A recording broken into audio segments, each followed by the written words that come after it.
Bab istilam bucu Kaabah. Imam Abu Daud dengan sanad yang meriwayatkan daripada Ibn Umar, katanya tidak pernah saya melihat Rasulullah sallallahu alaihi wasallam menyapu Baitullah kecuali dua rukun Yamaninya. Dengan sanadnya Imam Abu Daud meriwayatkan daripada Salim daripada Ibn Umar bahawa beliau diberitahu tentang kata-kata Aisyah bahawa hijr itu sebahagiannya adalah daripada Baitullah. Maka kata Ibn Umar, demi Allah saya yakin Aisyah ada mendengar perkara ini daripada Rasulullah sallallahu alaihi wasallam. Sesungguhnya saya yakin Rasulullah sallallahu alaihi wasallam tidak meninggalkan istilam kedua rukun itu melainkan kerana kedua-duanya tidak berada di atas asas yang asal, asas Baitullah yang asal.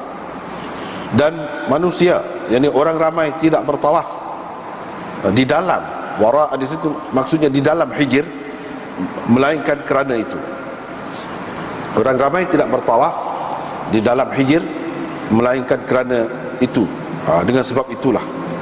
Dengan sanadnya Imam Abu Daud meriwayatkan daripada Ibni Umar, katanya Rasulullah sallallahu alaihi wasallam bersabda, katanya Rasulullah sallallahu alaihi wasallam tidak meninggalkan beristilam rukun Yamani dan rukun yang ada Hajarul Aswad padanya pada setiap kali beliau bertawaf. Kata perawi, yakni Nafi', Abdullah bin Umar selalu melakukannya, selalu melakukan begitu, bab tawaf yang wajib. Dengan sanadnya Imam Abu Daud meriwayatkan daripada Ibnu Abbas bahawa Rasulullah sallallahu alaihi wasallam bertawaf dalam haji wada'nya di atas unta, di mana beliau beristilam rukun bucu Kaabah itu bimihjan, dengan tungkat dengan tungkat yang bengkok kepalanya tu. Dengan sanadnya Imam Abu Daud meriwayatkan daripada Safiyah binti Syaibah, katanya apabila Rasulullah sallallahu alaihi wasallam sudah tenang di Mekah pada tahun pembukaan Mekah, baginda bertawaf di atas unta di mana baginda beristilam rukun dengan tungkatnya, dengan tungkat di tangannya. Qalat, kata Safiyah, wa ana anzuru ilaih, saya memerhatikan perbuatan Nabi sallallahu alaihi wasallam itu. Dengan sanadnya Imam Abu Daud meriwayatkan daripada Abu Tufail, katanya saya melihat Nabi sallallahu alaihi wasallam bertawaf di Baitullah di atas kenderaannya. Baginda beristilam rukun dengan mihjan dengan tungkatnya, kemudian mencium tungkatnya itu. Muhammad bin Rafi' menambahkan, kemudian baginda keluar ke Safa dan Marwah lalu bersa'i sebanyak 7 kali pergi mari itu di atas kenderaannya. Dengan sanadnya Imam Abu Daud meriwayatkan daripada Jabir bin Abdullah, beliau berkata, Nabi SAW bertawaf dalam haji wada'nya di atas kenderaannya di Baitullah dan di Safa dan Marwah untuk dilihat oleh orang, dan untuk Nabi SAW melihat orang, dapat memerhatikan, dapat mengetahui keadaan orang ramai. Waliyas'aluhu, dan supaya mereka bertanya baginda, fa inna an-nasa ghashuhu, sesungguhnya orang telah menutupi baginda sallallahu alaihi wasallam. Orang ramai telah menutupi Rasulullah sallallahu alaihi wasallam, menjadikan Nabi sallallahu alaihi wasallam itu terlindung daripada pandangan orang yang jauh. Dengan sanadnya Imam Abu Daud meriwayatkan daripada Ibnu Abbas bahawa Rasulullah sallallahu alaihi wasallam tiba di Mekah dalam keadaan baginda sakit. Kerana itu beliau bertawaf di atas kenderaannya. Setiap kali sampai di rukun, beliau akan beristilam rukun itu dengan mihjan, dengan tungkatnya tadi. Apabila selesai bertawaf, Nabi SAW mendudukkan untanya lalu bersembahyang 2 rakaat. Dengan sanadnya Imam Abu Daud meriwayatkan daripada Ummi Salamah, isteri Nabi SAW, katanya, saya mengadu hal kepada Rasulullah SAW bahawa saya mengalami sakit. Maka Rasulullah SAW bersabda, bertawaflah engkau selepas orang ramai, dalam keadaan engkau berkenderaan. Kata Ummi Salamah, maka bertawaflah saya ketika Rasulullah SAW bersembahyang dekat Baitillah. Nabi SAW membaca surah Tur, wa Tur wa kitabim mastur. Itulah 2 bab mana ni. Kita balik semula kepada bab yang pertama tadi, iaitu istilam rukun-rukun. Rukun-rukun tu maksudnya bucu-bucu Kaabah lah. Dia ada 4 bucu kan, 4 bucu. Jadi 4 bucu tu rukun Hajarul Aswad, orang panggil rukun Aswad, rukun Yamani. 2 ni orang panggil 2 rukun Yamani. Ar-Ruknanil Yamaniyan. Ada 2 rukun Yamani. Kedua-duanya bukan ke arah Yaman kedua-duanya, tetapi digunakan begitu secara taglib, orang panggil, mengikut kaedah taglib. Dan 2 lagi tu rukun Syami, yang menghala ke arah Syam. Dan satu lagi rukun Iraqi, yang menghala ke arah Iraq.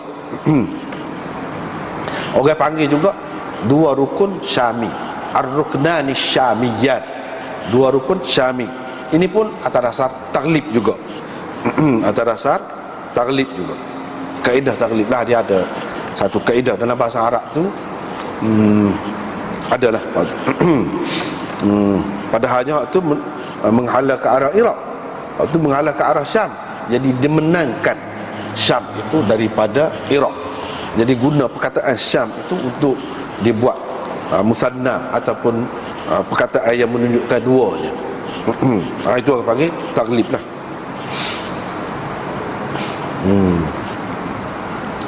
Itulah yang dikatakan rukun itu. Kalau kita tengok nampak macam 4 segi lah padalan itu, tapi sebenarnya Kaabah yang asal tu bukan 4 segi lagu tu. Itu pun 4 segi itu pun sebut Kaabah tu atas dasar taglib juga, termasuk dalam kaedah taglib juga. Sebab lebih nampak 4 segi. Kalau nak kira hak sebenarnya tidak 4 segi. Kalau mengambil kira hatim tu, mengambil kira hatim ataupun hijir, yang ni binaan separuh binaan tu, begitu bengkok gitu. Tu masuk dalam Kaabah juga. Kaabah hak asal hak Nabi Ibrahim bina tu, situ sampai ke situ, ataupun bawah sikit, bawah sikit, tak sampai ke situlah, seperti mana yang tersebut dalam riwayat ini akan datang.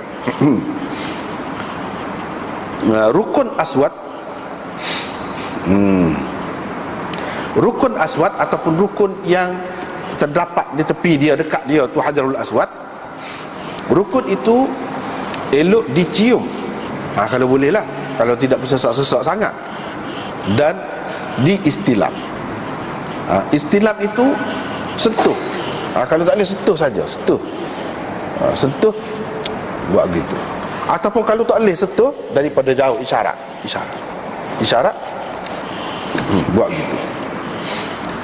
Rukun Yamani yang menghala ke arah Yaman itu, hak tu tidak dikucuk, bahkan disentuh saja, lalu tu sentuh.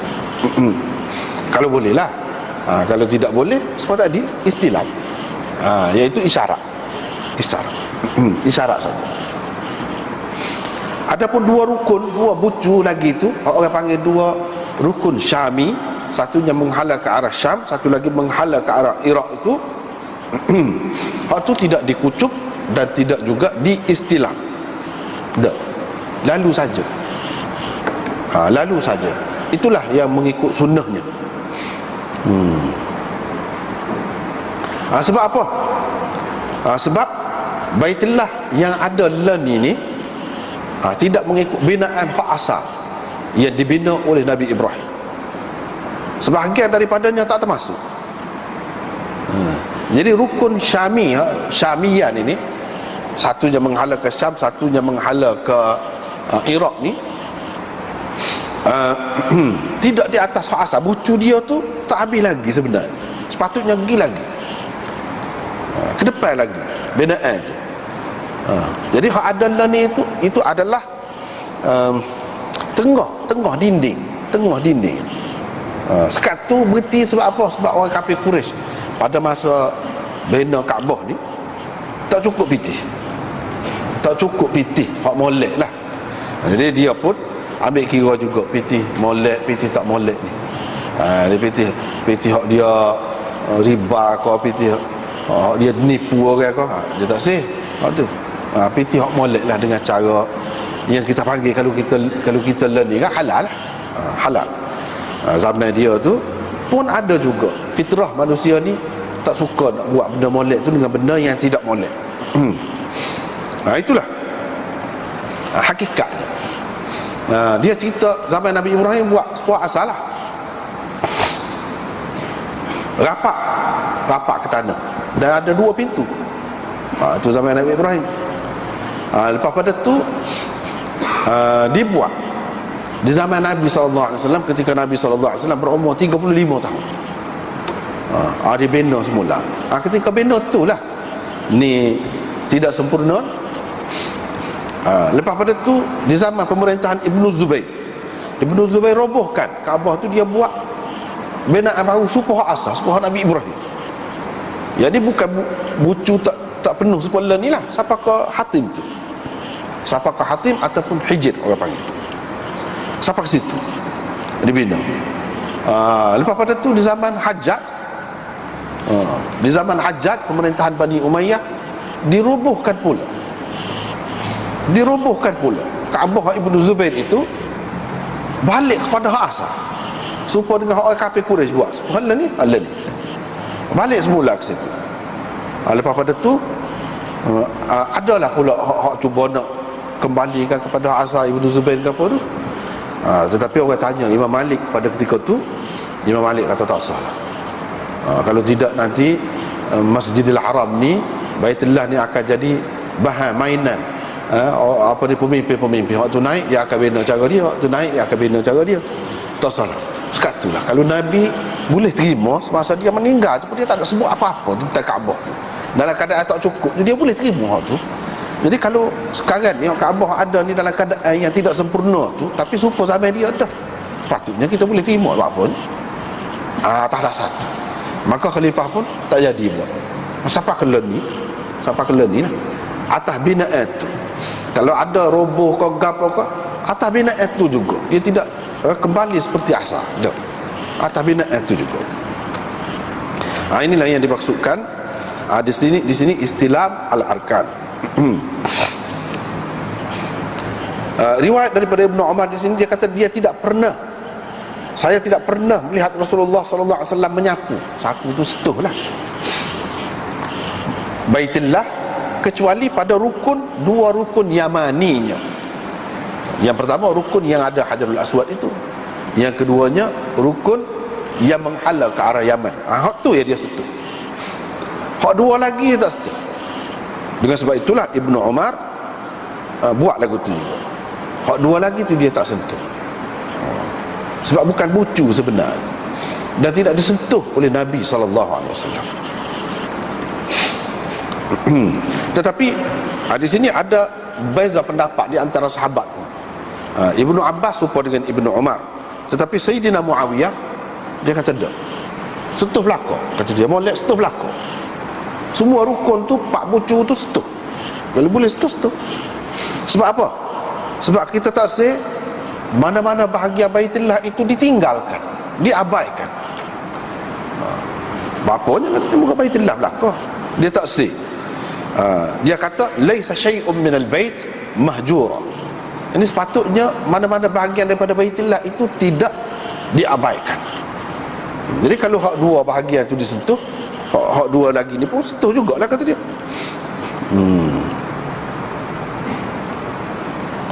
Imam Syafi'i jawab bagi pihak orang yang kata tak perlu sentuh tu lah, tak ada sunnah sentuh tu. Dia kata maksud tidak boleh dibiarkan, diabaikan mana-mana bahagian Baitullah tu, ialah kita tinggal langsung kerana kita tak suka apa. Gitu maksudnya. Bukan kita tidak sentuh tu makna kita tak suka kepada Kaabah. Jangan faham lagu tu, tak kena lah.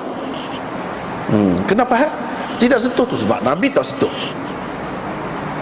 Bukan kerana apa-apa. Kalau Nabi sentuh, tengah pun kita sentuh juga. Tidak sampai tengah ke bucu tu, bukan hak sebenar. Tak sampai tu, sebab Nabi tak sentuh.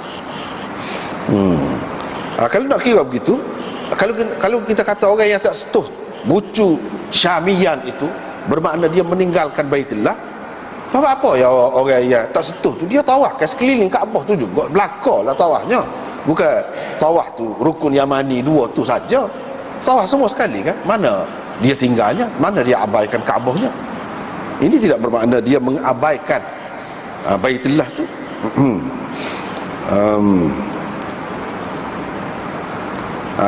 Maka dia menunjukkan tidak sentuh bahagian dua rukun Yaman Syamiyan itu, Syami itu, tidak berarti seseorang itu mengabaikannya. Tak boleh kita kata begitu.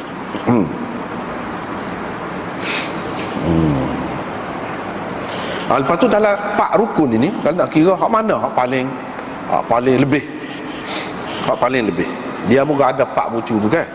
Jadi 4 bucu tu, yang pertama daripadanya dia ada 2 kelebihan. 2 kelebihan. Kenapa dia? Yang pertamanya kerana di situ ada Hajarul Aswad. Rukun hak mula-mula ada tepi Hajarul Aswad.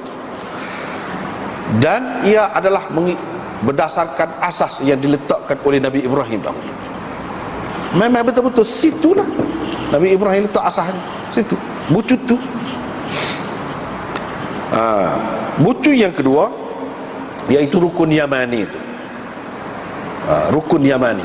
Rukun yang pertama rukun Aswad, orang panggil rukun ada Hajarul Aswad tu. Rukun yang kedua iaitu rukun Yamani. Hak ni dia ada yang kedua saja. Hajarul Aswad tak ada situ. Yang adanya asas Nabi Ibrahim letak tu tetap seperti asal lagi, ada. Yang kedua. Adapun yang dua lagi, rukun Syami itu, satunya menghala ke arah Syam, satu menghala ke arah Iraq itu. Tak ada apa-apa. Nak kata ada Hajarul Aswad pun tak ada. Nak kata asas Nabi Ibrahim pun tidak, bucu tu tidak seperti asal. Dengan sebab itu, yang pertama tadi hak ada Hajarul Aswad itu boleh dicium. Dan yang kedua istilah. Rukun yang kedua, rukun yang mana istilah saja. Jadi kurang sikit daripada yang pertama. Yang pertama tu dicium, yakni Hajarul Aswad.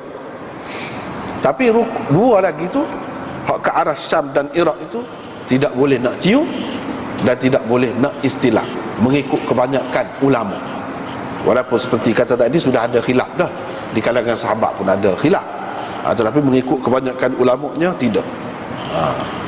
Tidak kucuk dan tidak juga istilah. Ini mengikut jumhur ulama. Tapi setengah-setengah ulama mengatakan rukun Yamani juga elok. Kalau nak kucuk pun boleh. Rukun Yamani pun boleh juga. Tetapi ini bukan semua pendapat ulama, sebahagian ulama. Bahkan Imam Malik tak apa kenal kucuk-kucuk ni. Hajarul Aswad pun dia tak apa kenal. Dia tak apa kenal kucuk Hajarul Aswad. Apa lagi kalau bucu-bucu tu, hak Yamani ke apa, lagilah dia. Sebab apa dia takutlah bimbang salah faham.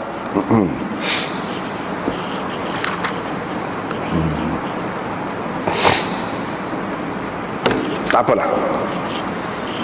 Baik. Hak mana-mana ada kitab kita ni Badrul Majhud di sini.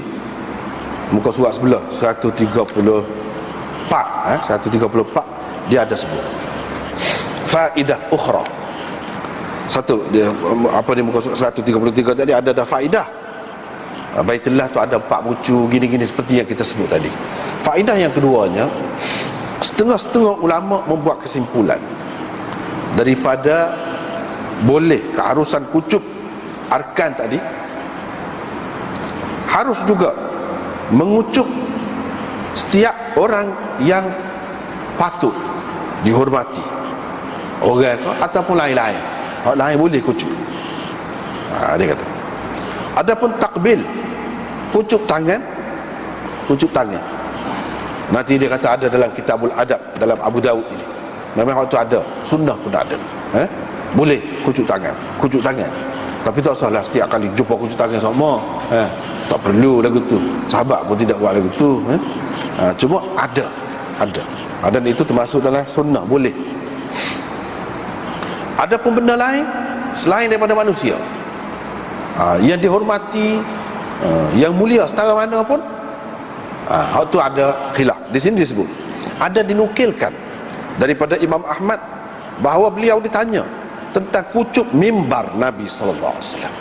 Lagu mana? Boleh kau kucuk mimbar dan kucuk kubur Nabi sallallahu alaihi wasallam? Dia jawab tak apa. Dia berpendapat tak apa. Tetapi setengah-setengah ulama dalam mazhab Ahmad, pengikut-pengikut dia menganggap ini, dia tidak yakin ini sahih. Mereka ragui tentang kesahihan jawapan Imam Ahmad lagu tu. Lepas pada tu dinukilkan daripada Ibnu Abi Saif Al-Yamani, salah seorang ulama Mekah, ulama Syafi'i. Dia kata harus kucuk mushaf Quran, harus. Dan kita hadis boleh juga. Dan kubur orang-orang soleh boleh juga. Wabillahi taufiq. Intaha mulakhasan min kalamil Fath, diambil daripada Fathul Bari. Ni qultu, waktu Syekh Khalil Ahmad dia komen pula, kucuk kubur orang-orang soleh ni, kata dia, serupa dengan sujud lah jadinya. Terutama kepada orang-orang jahil, orang awam, orang jahil, dia akan bawa ke situ. Kalau mana-mana ulama buat lagu ni, ini akan mendorong mereka, mendorong orang-orang jahil untuk lebih lagi pada itu. Kalau kita kucuk saja, dia akan jadi sujud. Dan ini akan membawa kepada kerosakan akidah mereka. Dengan sebab itu tidak harus, kata dia, tak boleh kucuk. Orang alim pun tak boleh kucuk, takut jadi keliru. Demikian dinukilkan oleh Syami di dalam hasyiahnya terhadap Ad-Durrul Mukhtar daripada Al-Fath. Dan makruh tidur dekat kubur. Kalau buang air, lebih lagi lah, dilarang. Dan setiap benda yang tidak diketahui ada di dalam sunnah, tak boleh buat di kubur. Gapa-gapa pun tidak ada dalam sunnah, bukan di kubur saja, di mana-mana pun tak ada dalam sunnah. Jangan dibuat. Kucuk dinding kau, dinding kubur Nabi SAW tu kan, di luar tu kucuk, tak ada. Hak maklumnya kalau bersabit dengan kubur ni, dia kata tak ada lain selain daripada ziarah kubur tu je. Lepas tu doa dekat kubur tu sambil berdiri, bukan duduk, berdiri, sambil berdiri, itu hak ada. Jadi kaedah umum ini jika dipakai akan menolak keharusan kucuk kubur, kerana benda ni tidak ada dimaklumi daripada sunnah Nabi SAW. Tak ada. Jadi kalau orang kata Imam Ahmad kata begitu, tak boleh terima. Tapi adalah orang kata. Sebab itulah pengikut-pengikut Imam Ahmad sendiri, tokoh-tokoh dalam mazhab Ahmad sendiri tak terima. Kata Imam Ahmad kata boleh kucuk, tak terima. Sebab apa? Tak boleh sabar Imam Ahmad. Seorang tokoh sunnah, dia boleh kata benda lagu tu, sedangkan benda ni boleh bawa kepada kerosakan akidah masyarakat. Dan Syekh Khalil Ahmad ini, dia seorang yang alim hadis, dan selain itu dia banyak menulis kitab menolak bid'ah. Menolak bid'ah banyak dah.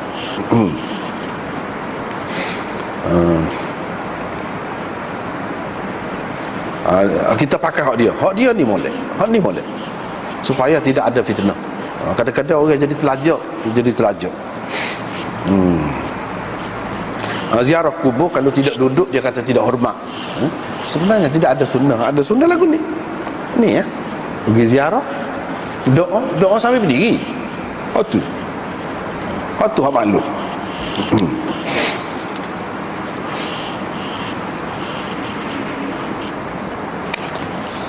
Lepas tu masalah kucuk-kucuk tadi, hak kucuk mushaf itu Sayyidina Uthman pun ada kucuk. Sayyidina Uthman pun ada kucuk. Jadi berdasarkan amalan sahabat besar, boleh kalau kita nak kucuk pun tak apa hak tu. Tapi kalau kucuk mimbar Nabi tak ada diketahui ada sesiapa sahabat kucuk mimbar dia. Tak ada. Dan kalau ada hak lebih, ada sahabat-sahabat hak alah lebih sikitlah. Siapa dia minum air kencing Nabi sallallahu alaihi wasallam, umpamanya dia minum darah bekal Nabi itu tak boleh kira. Dia orang panggil orang yang maghlubul hal, di luar kawalan diri dia tidak dapat mengawal diri dia sendiri. Kita tak boleh pakai. Kita kena tengok orang lain. Kalau dia sayang, Abu Bakar, sahabat-sahabat lain tak sayang kah? Bini-bini Nabi tu tak sayang kah ke Nabi? Ada ke buat? Tak ada. Berbeza di antara orang yang tenang dengan orang yang tidak tenang. Dan biasanya kita tengok buat lagu tu bukannya sahabat yang masyhur, sahabat-sahabat biasa, hamba dia gitu je. Sahabat-sahabat yang merdeka, yang besar tak ada buat. Dengan sebab itu tak payahlah kata nak hak lain-lain, nak kucuk ke nak apa, tak ada. Sebenarnya kalau kita perhati Nabi sallallahu alaihi wasallam ajar tu kucuk Hajarul Aswad, sentuh bucu Yamani ke apa tu, rukun Yamani ke apa tu, sebenarnya dia tahu dah lah tu kehendak kita. Dia tahu dah lah tu kehendak manusia, keinginan manusia. Bila saya dia nak siung sebagai kenangan, dia punya hak tu cukup dah lah. Tak payahlah banyak-banyak.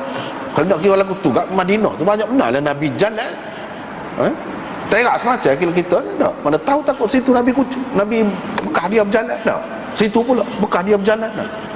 Banyak benar lah kita kena kucuknya kan lagu tu. Kalau orang tengok lagu mana, jadi itu tidak sesuai. Sebab itu dia bagi dah hak khusus. Hak khusus. Hak ni diyakini jelas. Kalau nak tengok kisah sejarah, tengok Maqam Ibrahim, ada dah situ, duduk situ Maqam Ibrahim, bekas tapak kaki dia ada situ. Jadi tak usah duduk lebih-lebih lah. Dan benda tu banyak menjadi bukti kepada benda-benda lain pun ada faedah tu pada benda lain.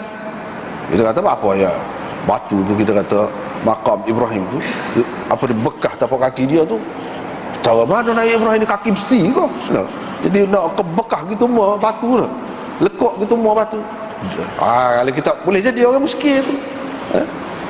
Kau pada masa tu batu tu dia bukan batu, tanah ya, seperti tanah liat. Lama-lama dia jadi berubah jadi batu. Takut gitu. Masa dia pijak tu lembek. Sebab tu jadi bekas tu. Dah, kedua-duanya dah. Yang betulnya batu, jak dia asal lagi. Memang batu. Tapi lekuk tu habui lekuk. Atas dasar mukjizat dia. Seperti Nabi Musa katok batu tu kan, pukul batu tu kan, bila batu tu lari kain dia, bekas. Seperti tu. Tujuan je kita boleh tengok. Orang duduk kata ni orang zaman dulu besar-besar orangnya, Nabi Ibrahim tu tak jauh mana daripada Nabi Adam je kira-kiranya. Jadi kalau hak tunai puluh hasta, hak ni besar ni gitu gini, Nabi Ibrahim sahabat. Tengok tak apa. Tak ada besar. Sebab lebih kurang kita. Lebih kurang kita. Tidak kata besar panjang. Sebab kubur Nabi Syuaib, orang kata kubur Nabi Syuaib tu kan, di Jordan tu bukan main panjang. Tak ada tu karut je. Tak ada. Hak sebenarnya tak ada kubur mana-mana Nabi pun yang boleh kita pastikan ada riwayat yang sahih menunjukkan di sini tak ada. Setara hak Nabi Musa tu Nabi ada isyarat gitu je. Dengan tepat tak ada.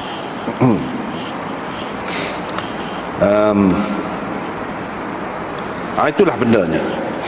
Jadi masalah kucuk tangan ada, kucuk kaki tak ada. Kalau ada daripada Nabi SAW supaya tak ada juga. Kita kena pakai lagu tu supaya dengan orang minum darah dia, supaya dengan orang minum air kecil dia. Tak boleh nak jadikan sunnah waktu tu. Sebab apa? Hak besar-besar tak ada buat. Adalah seorang dua, macam Heraklu yang tidak jadi masuk Islam. Dia kata kalau saya pergi jumpa dengan dia, saya akan basuh kaki dia. akan minum, buat mandi, akan kucuk kaki dia. Itu pendapat dia, tak boleh nak pegang. Pendapat dia, dalam pahaman dia lagu tu lah dia buatnya. Kita Islam tidak lagu tu. Jadi kita tak boleh pakar. Kalau setara Nabi tu tidak dibuat, tidak dijadikan kebiasaan, apa walinya? Apa orang alimnya?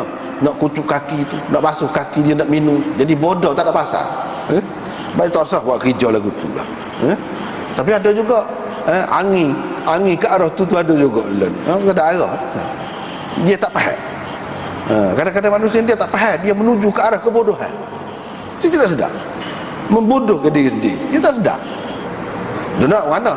Selawat ada tu kita dengar daripada sahabat kita sebut, dan apa ni, belas-belas selawat palu gendai pula dah. Nyuruh benar mari Yaman. Memang betul al-imanu Yaman. Nabi ada sebut. Tapi tidak semua Yaman. Yaman hak sesak apa kedana pun ada juga. Yaman hak komunis pun ada juga. Tak boleh pakai hak tu. Maksud dia lagu lain. Maksud ni jangan kita kata hak daripada sana tu molek berlaku. Jangan. Tak ada pasal lah. Tak ada pasal. Merosakkan diri kita sendiri. Sebenarnya kita belajar ada donya, ada senang. Tak ada jenis-jenis pemujaan, taksub siapa lagu tu, tak ada dalam Islam. Tidak diajak. Tidak diajak. Lepas tu banyak lagi hak jenis salat. Singgung tangan tak ada. Salat tu sini. Salat tak dada kau. Itu adat saja. Tidak ada dalam sunnah, tidak ada. Buat tak buat pun, kalau buat jadi mengikut adat lah. Kalau mengikut sunnah bukan lagu tu. Salah saja. Dua belah boleh. Tapi hak kebanyakan yang Nabi salah sebelah. Jangan kita kata sebelah agak sombong. Tak boleh. Itu pasal kita duduk biasa saat ni lah. Jadi supaya orang-orang sial lah kita kata. Kalau kita tidak tunduk kat, mundur dulu 2-3 langkah baru paling lah, dia kata tak hormat. Mana ada dia biasa lagu tu. Cuba balik pada hak asal. Tak ada lagu-lagu tu, tak ada. Tak perlu. Jadi kita hormat ke orang tu siapa rendah gitu mu, dia akan jadi jiwa kita akan jadi hamba pada orang lain, tidak merdeka. Jadi pada-padan lah. Hak tu pada-padan. Kita nak hormat ke orang pun tidak maksum ni setara mana. Dan bukan kalau terlajak nak taksub, dia buat salah pun kita kata betul semacam. Tu bahaya. Sebab tu tak boleh taksub. Nabi ajar dah sederhana. Sebab tu ketika dia ada dia mari, sahabat bangun, dia tak bui, dia suruh duduk.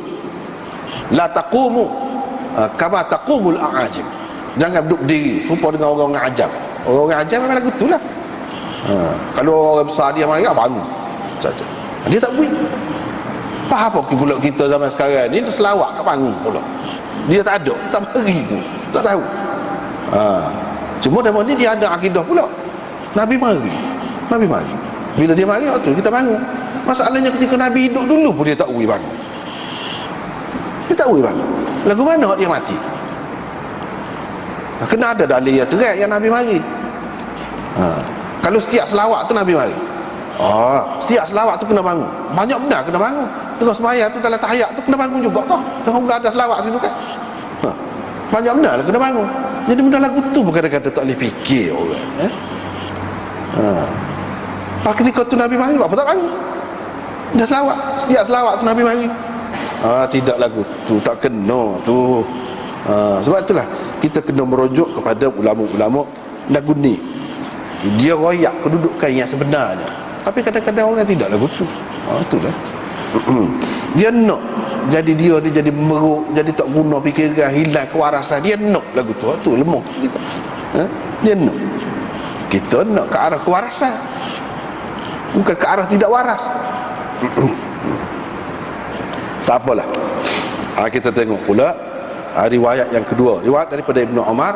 Ada orang cerita kepada dia kata-kata Aisyah bahawa Hijr itu, Hijr ataupun orang panggil juga Hatim, asalilah bangun binaan separuh binaan yang melengkung tu, dekat dengan Kaabah, balik Syam, menghala ke Syam dan ke Iraq, bucu tu.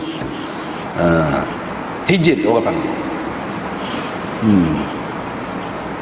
Sebahagiannya adalah minal bait, daripada Baitullah. sebahagiannya daripada Baitullah. Dia tidak kata semua, sebahagian. Daripada situlah ulama khilaf. Ada yang mengatakan semua sekali itu termasuk dalam Baitullah.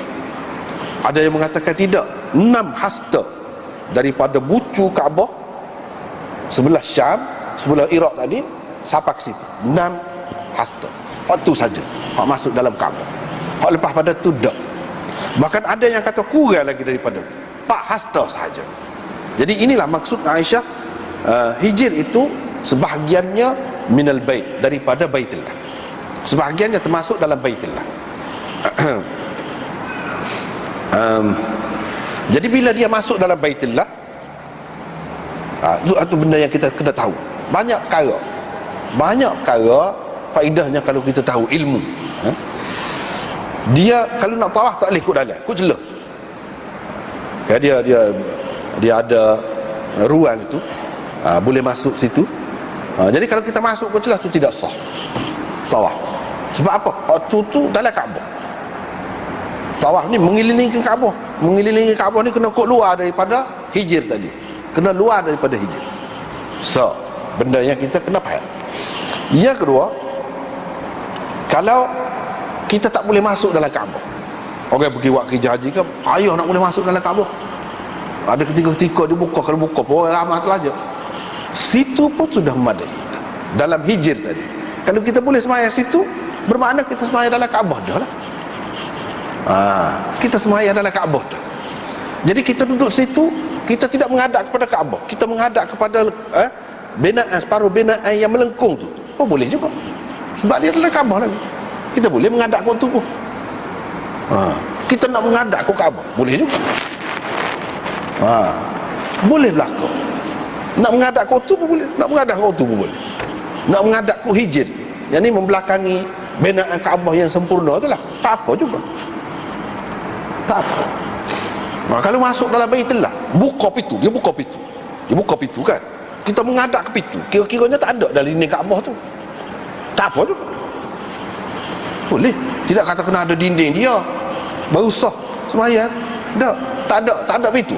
Pintu buka, kita menghadap tu ke pintu tu, tak apa juga, boleh, sah juga. Sebab yang dikiranya bukan binaan tu. Kalau tak ada binaan tu pun kita kena menghadap situ juga. Kalau katakanlah orang buat lari Kaabah tu, katakanlah buat lari pergi letak lain, kita nak ngadap mana? Ngadap tu tepat hak lain, bukan ngadap Kaabah. Tak, Kaabah kita lain tak boleh, orang tak kira. Kira hak tu buka tapuk dia. Kalau dalam tanah kita masuk dalam petala bumi, nak menghadap ke mana? Aku tu kok Kaabah ada, walaupun binaan Kaabah tak sampai ke dalam tu, walaupun begitu. Serupa juga kita duduk di angkasa, ke situ juga, tuju situ juga, walaupun tidak sama betul dengan kita tu, binaan dia je, tak cara tu, arah dia, arah dia. Fawalli wajhaka syatral masjidil haram. Itu maksud syatrat, arah tu yang dikira, bukan binaan tu ada ke tak ada, tak cara. Binaan tu daripada batu kau kelambu hitam, kau kelambu hijau, kau kelambu lagu mana kau tak cara tu. Dia buat semula. Kalau orang buat dengan cermin, serupa tak ada kamu satu, kotor juga menghadap. Jadi kalau buat masalah ni dalam hijir itu, kira dalam Kaabah. Tapi kita kena ambil kira lah hak ni, hak Aisyah kata sebahagiannya, bukan semuanya. Jadi kita kena duduk alah kedekat dengan Kaabah tu, janganlah ke tepi dengan binaan, separuh binaan tu, jangan ke situ. Takut-takut tidak termasuk. Kalau maksud kita nak sembahyang dalam Kaabah lah, jadi situ boleh. Jangan kata tak boleh masuk dalam Kaabah. Sebenarnya situ support dah.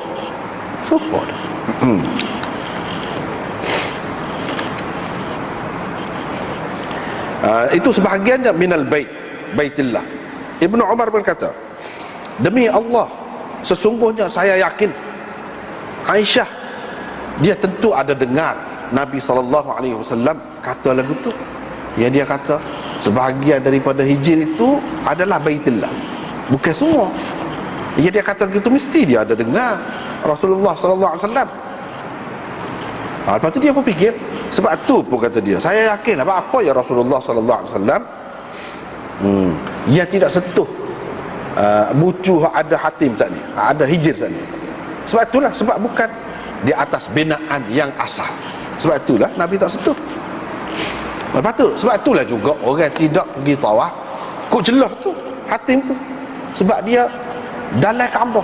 Kaabah apa, dia tawaf ni kena kok luar mengelilingi Kaabah. Kok tu tak boleh, kok jelah tak boleh, tak sah, kena ulas mula, kena ulas mula keliling, kena ulas mula kalau masuk tu.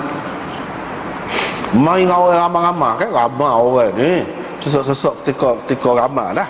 Ketika tak ramai tu tak ramai, ketika ramai tak ni sedap kita duduk kecek lagu ni kan. Sebab itulah tak boleh gini-gini dah. Mulla Aliul Qari berlaku pada dia. Dia masuk kok celah tawaf tu, masuk muka orang tu sesak-sesak kan, tak berapa nampak dah lah, masuk kok celah. Ada seorang budak pegang tangan dia, dia kata, Pak Cik, kata tak boleh masuk kok tu. Bapa kata dia, tu hijir tu dalam Baitullah lagi. Budak tu kata, kamu tahu mana? Saya baca dalam kitab Mulla Aliul Qari. Padahal dia pegang sangat Pak Cik Zani tu Mulla Aliul Qari dah. Buat kau jarang lagi, kata tak pergi kan? Lagu tu lah. Boleh jadi dalam keadaan ramai tu tak ingat kata pun tak perasan. Padahal dia sendiri dah royak tak boleh masuk pun tu.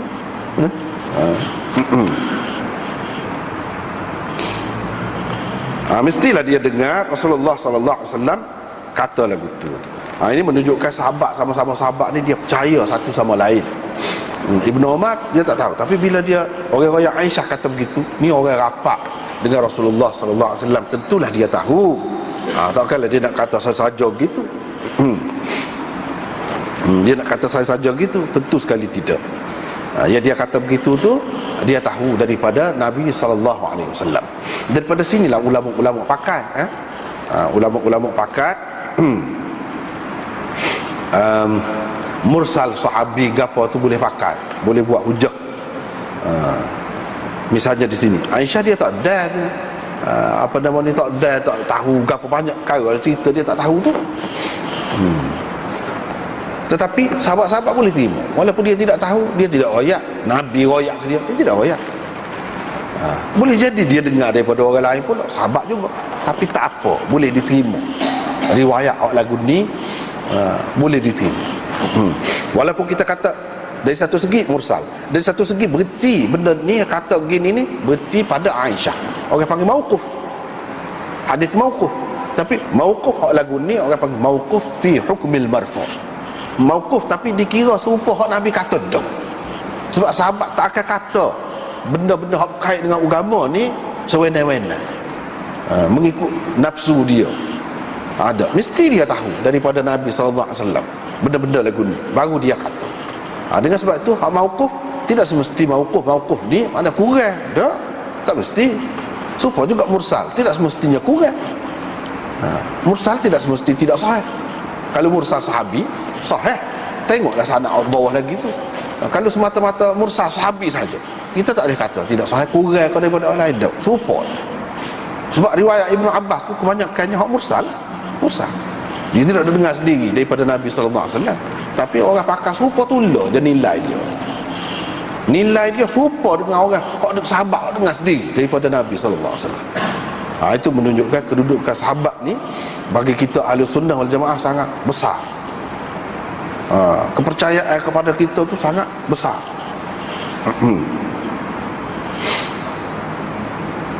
Tak apalah. Lepas tu kita pergi pula kepada riwayat Ibnu Umar lagi, kata dia Rasulullah sallallahu alaihi wasallam tidak meninggalkan beristilam menyentuh ataupun isyarat dengan tangan ataupun sesuatu yang ada di tangan dengan tongkat kepada bucu tu dan cium. Ni tempat kita pegang ni tongkat, kalau kita kata tongkat cium ni, bukan cium ujung dia tu, bukan cium ujung tongkat tu, cium dekat tangan kita tu. Itu tanda kasih. Supaya kita beginilah nak pergi mana-mana, katakanlah dengan bini kita, kau dengan siapa dia orang kita sayang nak pergi, kita gitu kan, kalau betul ni itu istilah kan, isyarat kepada kasih kita kepada dia. Sebab kalau seolah-olahnya kalau kita dekat, kita akan kucuk dia lah. Kita akan kucuk dia. Tapi dah jauh, kita isyarat gitu. Isyarat lagu tu boleh dan dibuat oleh Nabi SAW. Kalau tangan, bunyi ke tidak bunyi tu ada khilaf juga. Ada yang mengatakan tak boleh bunyi, ada yang mengatakan tak apa bunyi pun. Tak apa. Jadi kalau gitu, jangan pusing, jangan pusing dada ni. Tengok-tengok tawaf tu betul lah. Tangan gitu-gitu saja. Sebab kita duduk atas kereta, kita tak pusing gitu nak. Gitu sudah pandang gitu je lah. Paling kepada orang yang kita kasih tu kita gitu. Kalau tangan, kalau kayu, tongkat dan sebagainya, seperti tadi lah, kucuk. Dia kata Rasulullah SAW tidak meninggalkan istilam, beristilam. Istilam ni seperti inilah, rukun yamani dan hajar, bukan hijir. Kalau tadi hijir, separuh binaan yang tidak lengkap itu di sekeliling ataupun di sebelah rukun syami itu, itu bukan hajar, hijir. Ini hajar. Dia sentuh sama ni, ataupun dia isyarat lah. Setiap kali dikeliling, setiap keliling dia sapa situ, dia akan buat. Itulah yang dibuat oleh Nabi SAW. Kalau dia dekat, dia akan sentuh. Abdullah bin Umar buat lagu tu semua lah. Sebab apa? Dia nak benar tahu Nabi SAW buat lagu mana. Kalau dia tahu Nabi pergi mana-mana, dia nak tahu lagu Nabi buat apa. Kalau Nabi semayang, kalau Nabi berdoa, kalau Nabi gapo, kalau Nabi pergi buang air, kalau sampai situ Nabi berhenti pergi buang air. Dia tidak nak buang air mana pun, dia berhenti, dia pergi situ. Buat ke dia tu cinta, kasih kepada Nabi SAW. Dan dia ambil berat benda-benda begini. Kalau Nabi masuk dalam Kaabah, Nabi semayang, kau Nabi buat apa? Dia kita tanya. Dia tak ada, dia tanya. Dia lagu mana? Dia gitu cara dia.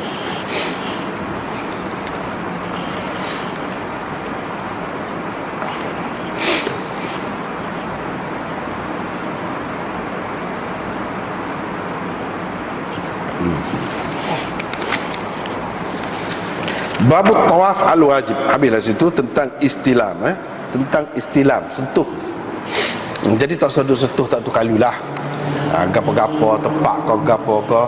Misalnya bila sampai ke Madinah, ada juga orang dia sentuh dengan tangan dia, tak ada. Tak ada lagu tu. Tak payah buat. Jangan duk sentuh istilam segala benda, tak tentu pasal lah.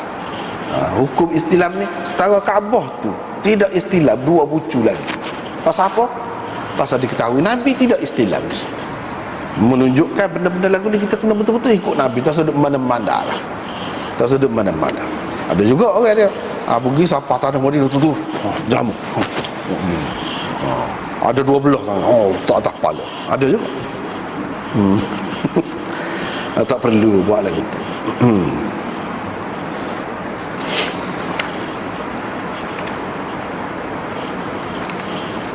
Jadi adalah orang-orang setengah-setengah orang tu, dia ada hal dia sendiri. Kita tak, cuma benda-benda lagu ni tak usah buat.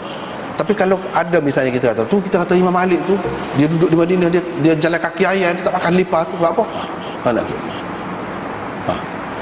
Nak kira tak ada sunnah lagu tu. Mesti kalau duduk Madinah tak usah makan lipas.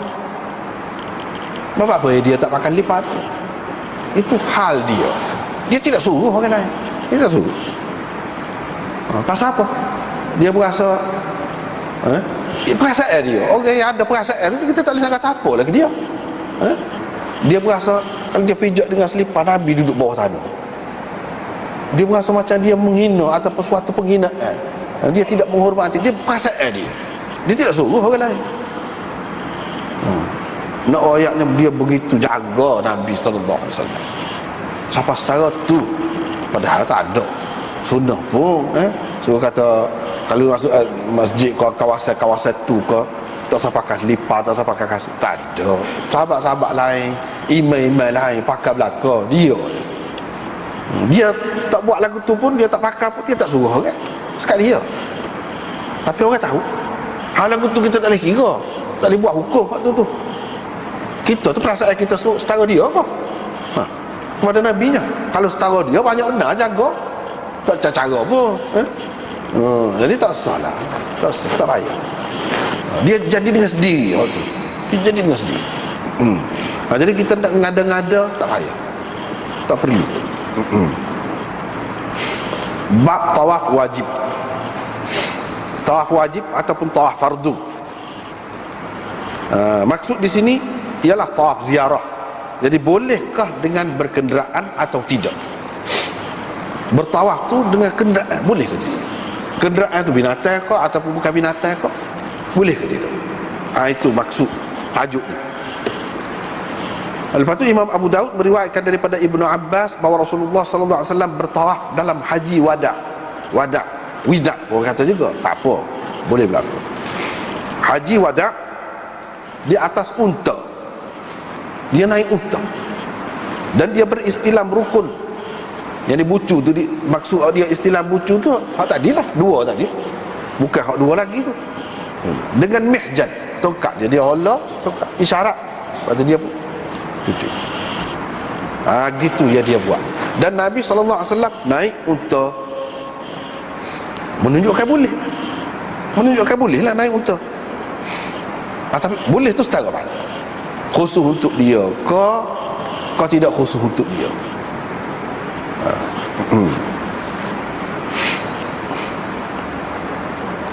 Ini berkenaan dengan tawaf hak wajib.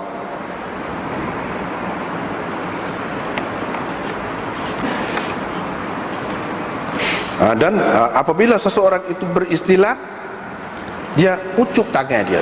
Dan ini dilakukan oleh sahabat-sahabat. Tak apalah, hak tempat boleh istilam, boleh ucuk tu tak apa.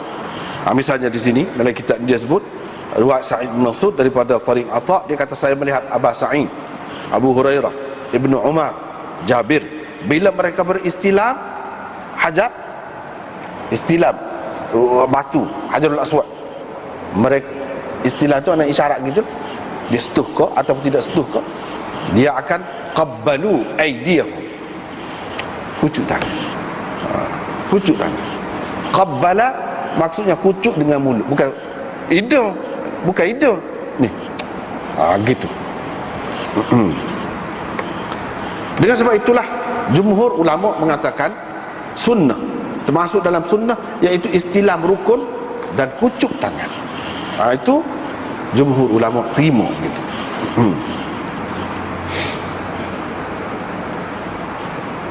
Kalau tak boleh dengan tangan, dengan benda lain, kucuk benda tu, kayu saja misalnya, kucuk benda tu. Kalau tak boleh juga, isyarat saja daripada tu, tak mesti kucuk, tak apa asal buat isyarat. Itu pun orang panggil istilam dah. Tetapi ada satu riwayat daripada Imam Malik, dia kata tak boleh kucuk, istilam saja, tak ada kucuk. Itu beza pendapat lah. Tapi jumhur ulama kata kucuk. Itulah. Ada juga satu riwayat daripada Malik, iaitu boleh kucuk tangan saja, jangan beri bunyi. Dia tak sip bunyi-bunyi. Imam Malik kucuk saja tak apa, jangan beri bunyi, pakak bunyi derah. Waktu dia jadi derah juga, main agama. Bagi dia tak sah. Jadi macam main pula. Tak sah.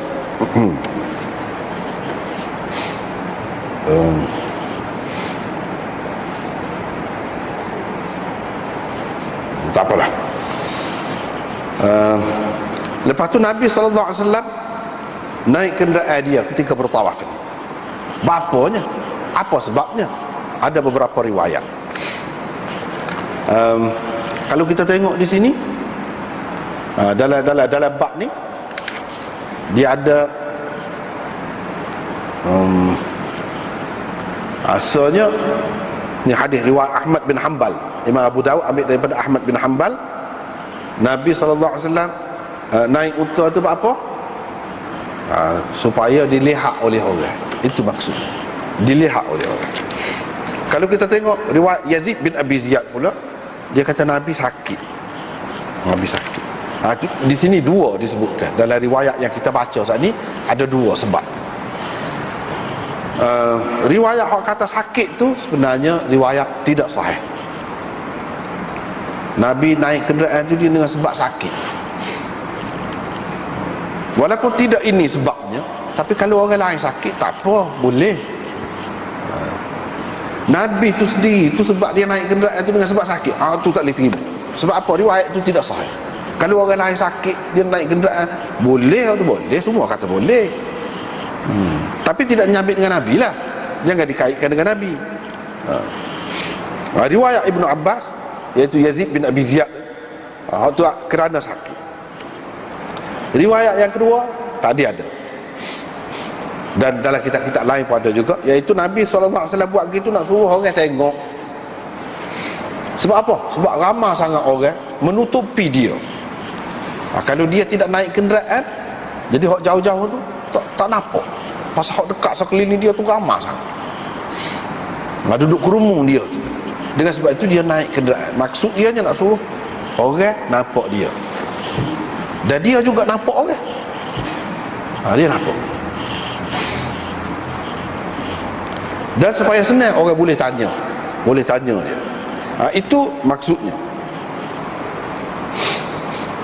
Boleh jadi juga pendapat yang ketiga yang tidak ada disebutkan dalam hadis itu, kerana Nabi SAW tahu dah kenderaan dia ni tak apa. Kenderaan zaman itu binatang lah, unta tu tak apa, dia tidak akan berok koksih,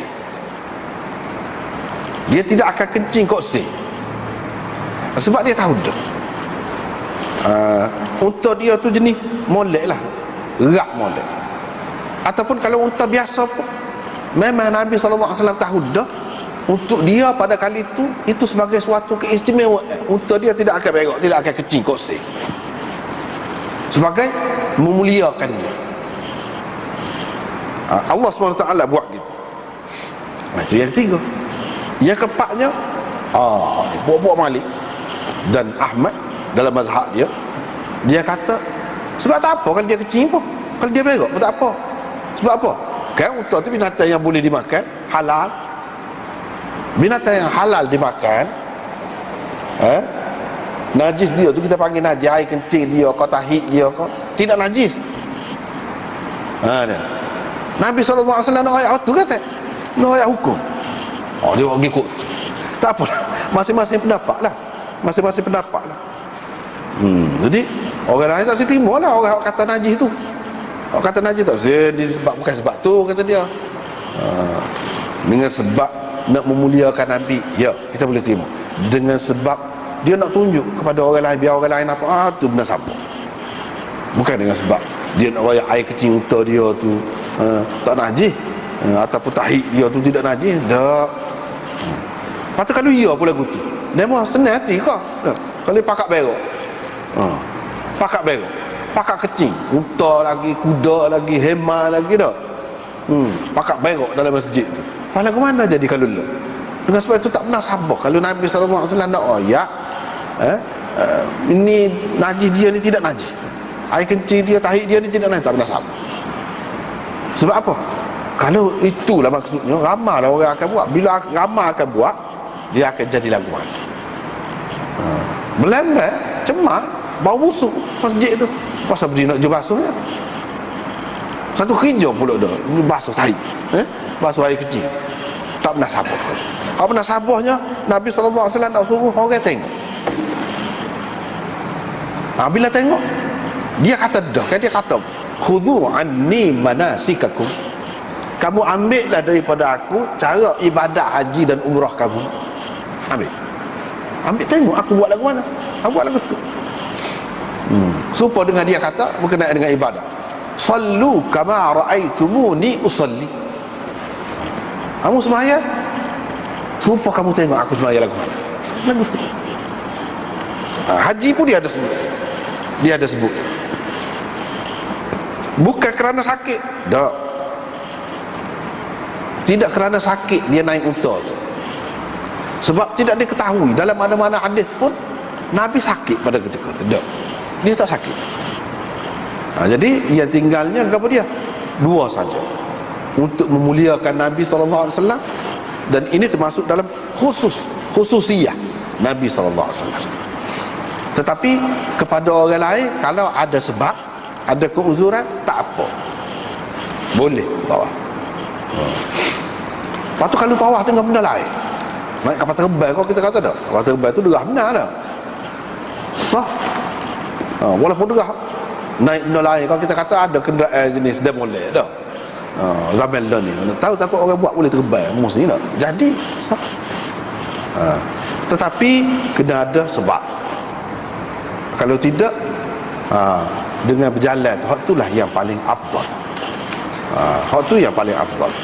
Bahkan kalau tanpa sebab ni naik kenderaan, setengah-setengahnya kata tak boleh, kurang, cacat, kena bayar dan macam-macam pendapat.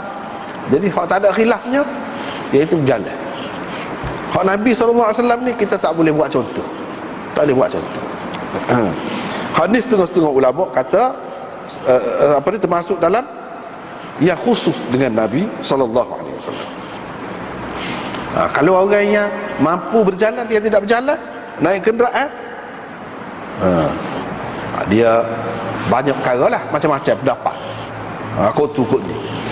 Bahkan yang mengira berjalan kaki kepada yang mampu tu sebagai termasuk dalam wajibat haji, dia siapa kena bayar dam, kena gapo, kena bayar dam. Habis kat situ. Lepas tu hadis yang kedua, hak ni cerita cerita pada tahun pembukaan Mekah. Yang ni tahun yang ke-8, Haji Wada tu pada tahun yang ke-10. Ini cerita Safiyah bin Syaibah binti Syaibah ni, cerita pada tahun yang ke-8. Nabi SAW bila tenang berada di Mekah pada tahun pembukaan Mekah tu, dia pun naik unta juga. Naik unta, istilam rukun dengan tungkat dia di tangan dia.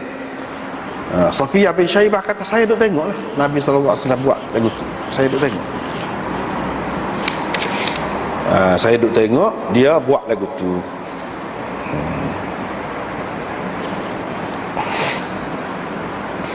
Dan pada tahun ni bila dia pergi tu, di sekeliling Kaabah, dalam Kaabah banyak berhala. Ada berhala lagi pada masa tu.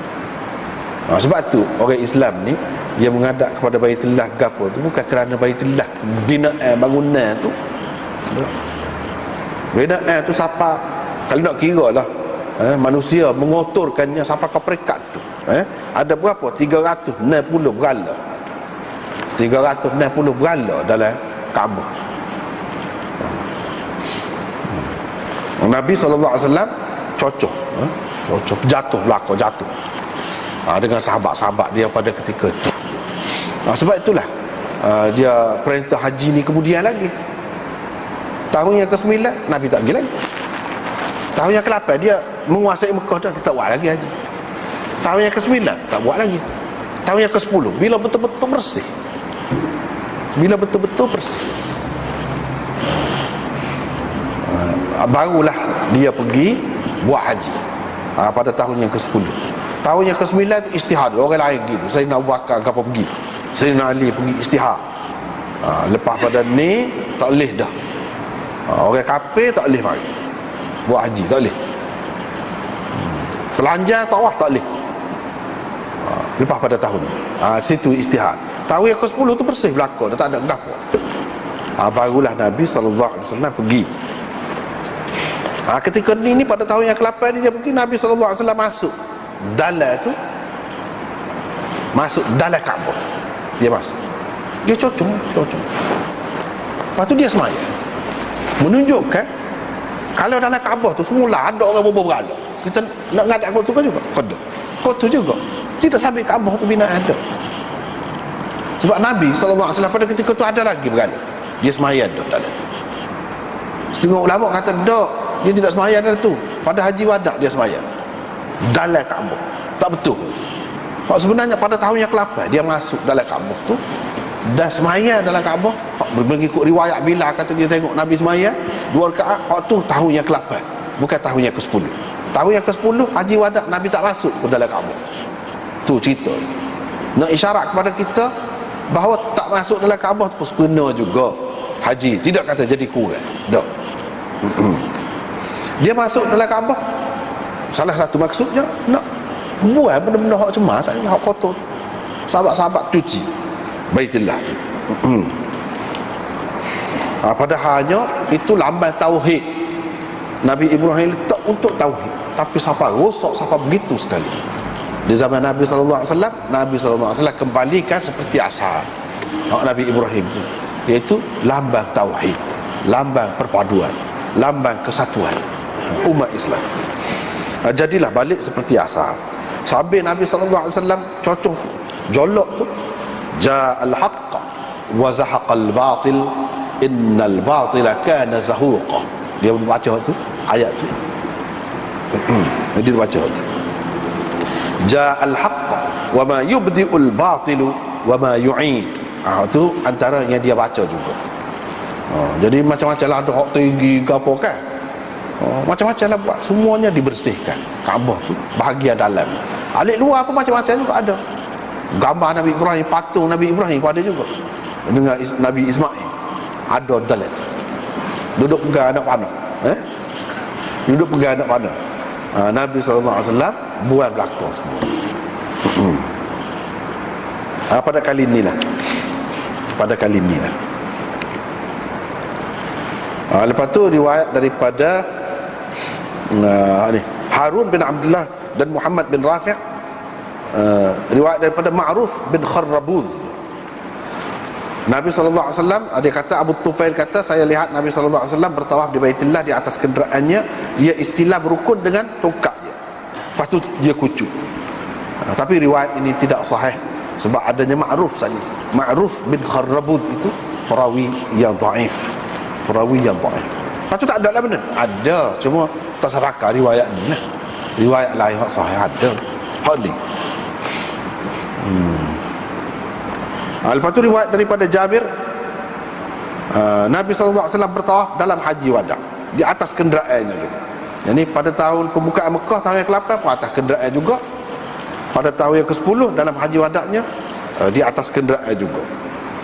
Dia naik kenderaan, di sini disebutkan supaya dilihat oleh orang nampak dia, dan supaya dia tahu keadaan orang, dia tahu keadaan orang. Dan supaya orang tanya dia, sebab orang bersesak-sesak sangat.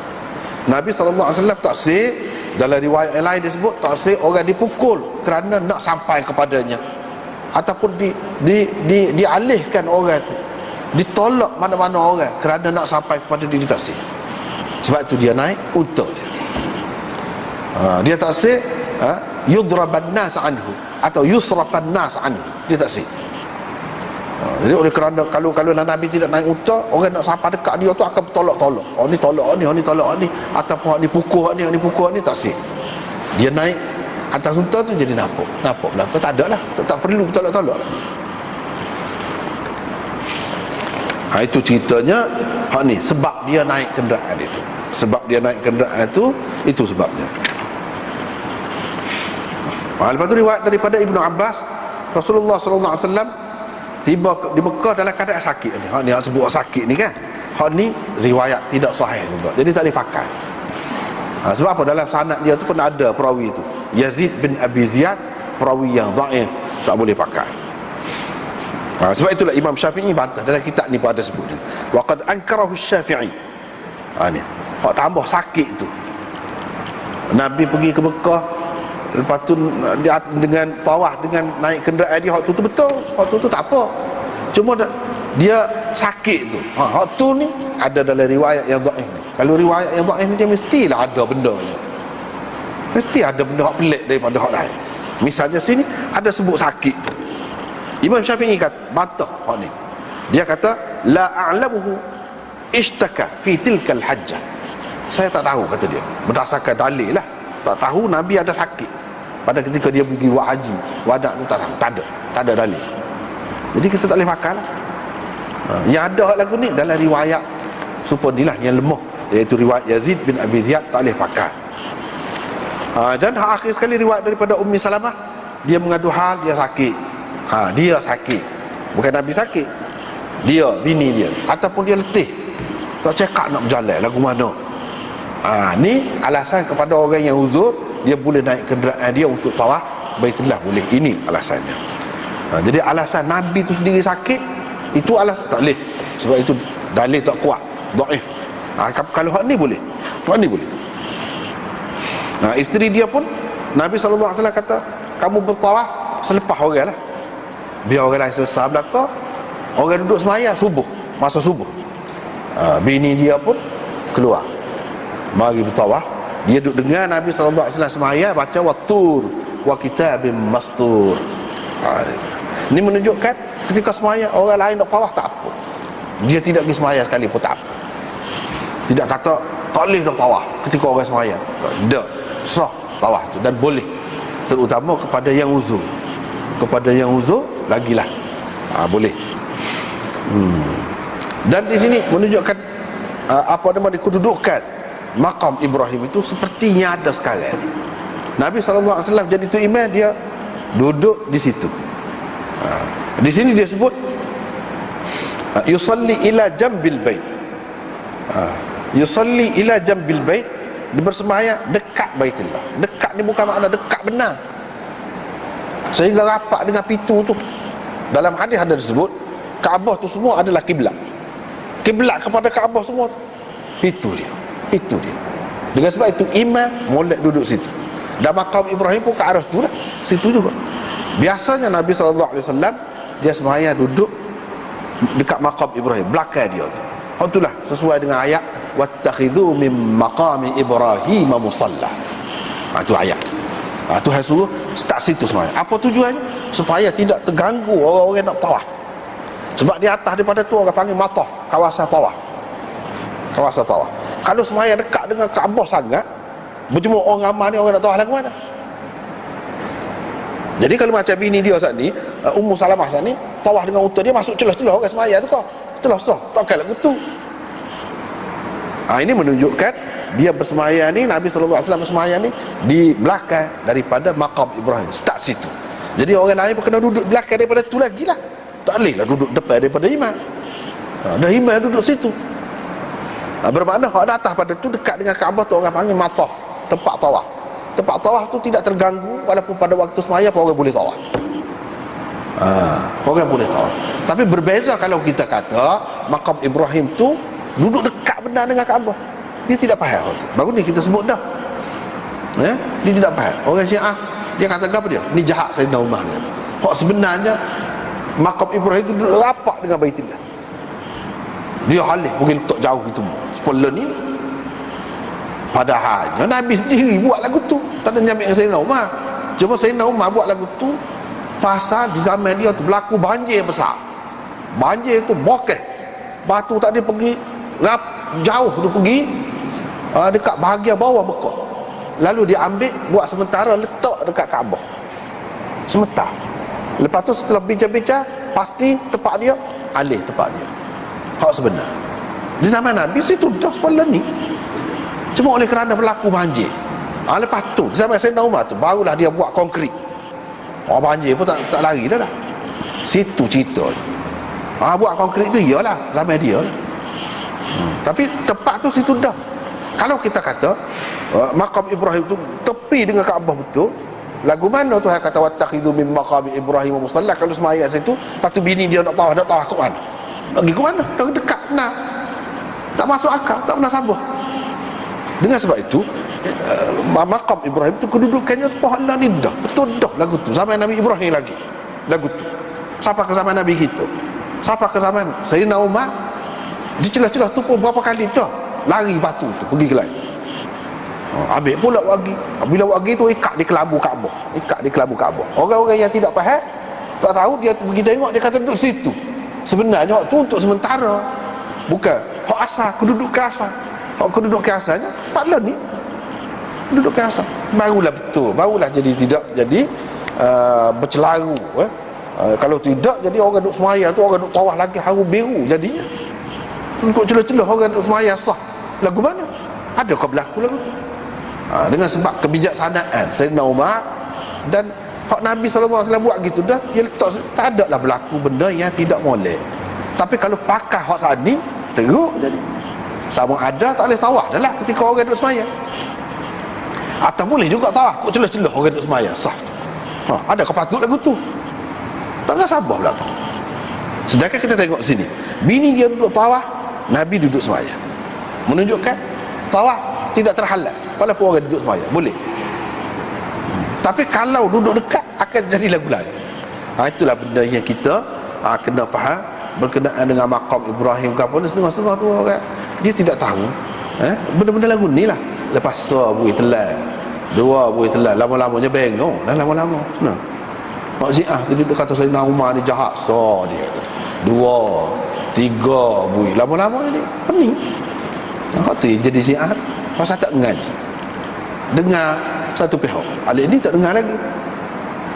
Siapa boleh tinggal hak molek dah. Mata hak ada tangan tu tahu kena tipu, ambil kaca lagu tu seolah pasal tak kenal. Tak ada nak beza antara mata dengan kaca. Tak ada nak beza. Cuba kalau hak sani, kalau dia faham hak sani, hak mana hak molek? Ahli sunnah molek kau dia molek. Tak boleh pergi. Tapi dia kena ngaji baru tahu. Kalau tak ngaji tak tahu. Dia kata Sayyidina Umar mana-mana. Adakah Sayyidina Umar mana-mana? Takkan lagu tu faham orang lain senyap. Sayyidina Ali doa ke dia? Apa tak tegur? Lawan lah, lawan. Sayyidina Umar pergi situ, dia pergi sini, lawan. Tak ada pun riwayat, tak ada sebut balah ke apa, tak ada. Menunjukkan betul dah dengan persetujuan semua dah tu. Takkanlah semua tu mana-mana nak buat benda lagu ni, kecuali kalau kita anggap mereka tu orang-orang jahat. Dia nak pergi situ.